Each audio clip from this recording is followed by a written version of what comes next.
Hello everyone, I am Dr. Navnit Haror from Dr. Haror's Wellness, New Delhi. Today I am going to talk about direct hair transplant or DHT, a technique that in my opinion has raised the standard of hair restoration. It is considered superior to any other hair transplant methods and is widely used across the world, especially in Turkey. In recent years, this has also been gaining popularity in India. Many people think that DHT is a completely new and different method of hair transplant, which is not true. Actually, DHT is an advanced version of FUE technique, that is follicular unit extraction, which has been in practice since 2000. Both DHT and FUE hair transplant techniques share the same core principle, that is extracting healthy hair follicles from the donor area and implanting them into the areas where hair has been thinned, been lost, or needs more coverage. Then you might think, what's the difference? Well, the difference lies in how and when each step is performed. In the FUE procedure, the first step is graft extraction. We take out the grafts. The second step is site preparation, the bald area. And the third and final step is graft placement. In the DHT method, this sequence is altered. The site is prepared first, and then graft extraction and placement are performed simultaneously. The simultaneous process of extracting and implanting hair follicles in a single step reduces the time hair follicles spend outside the body, which can improve their survival rate. Let us understand this a little bit. In the DHT method, the first step, site preparation, is very crucial and important. It is the step that decides everything that follows. I often say this is where the success or failure of the entire procedure is shaped. You could think of it as laying the foundation of a building. If a building is perfect, everything else stands strong. In this stage, we precisely determine the depth, density, and direction of each slit we are making. By this point, we already know the number of grafts we are going to transplant, so every moment is planned with precision and care. This is a step where one needs to take complete control of the procedure. The next two steps, graft extraction and graft placement or implantation, are also important, though slightly less critical as compared to the first step.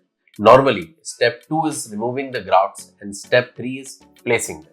But in direct hair transplant, DHT technique, we do both at the same time. We position the patient on their stomach or on their chest, left lateral or right lateral, whichever is most comfortable for them. And then scoring, extraction and graft placement are carried out simultaneously from all directions.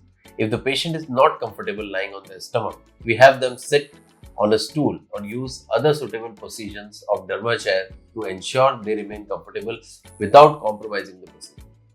In direct hair transplantation DHT method, we work like a well-orchestrated team where every member has a clear role, and that's what makes the process so efficient. Some steps like moving and placing the grafts are handled by our trained team members. They work with great care, but the design and pattern of the hairline is always my responsibility. I prepare all the recipient sites in advance so that team simply places the grafts exactly where they belong without altering the stem cells or the roots. I also delegate the graft extraction to either myself or other experienced doctors in the team. This helps distribute the workload evenly and keeps me to focus on a bigger picture, supervising every stage and ensuring the procedure stays on track. In some cases, we use small specialized implanters for the placement process. Once the grafts are ready, they are loaded into these implanters and then gently inserted into the pre-made slits. This way, there is no risk of changing the design or creating extra channels that could affect themselves. But in most of the procedures, the implantation is done with double forceps method with zero touch technique. In that, we don't touch the roots of the graft. We just touch the grafts from the cortex or the sheath part so that the roots are not damaged, and there is 100% survival rate of the graft and 0% damage rate of the graft. So this is our specific technique, zero touch technique. The major attraction of DHT is that all steps, slitting, extraction, loading, unloading, implantation, happens at the same time. This allows us to work faster without compromising the quality. In fact, we can place up to 4,000 grafts in about 8 hours, sometimes 4,500. In the procedure room, you'll usually find 6 to 8 people working together in perfect sync. DHT procedure is a teamwork at its best, keeping grafts safe, reducing their time outside the body, and giving them the highest chance to grow naturally and permanently. And that's exactly why DHT works so well.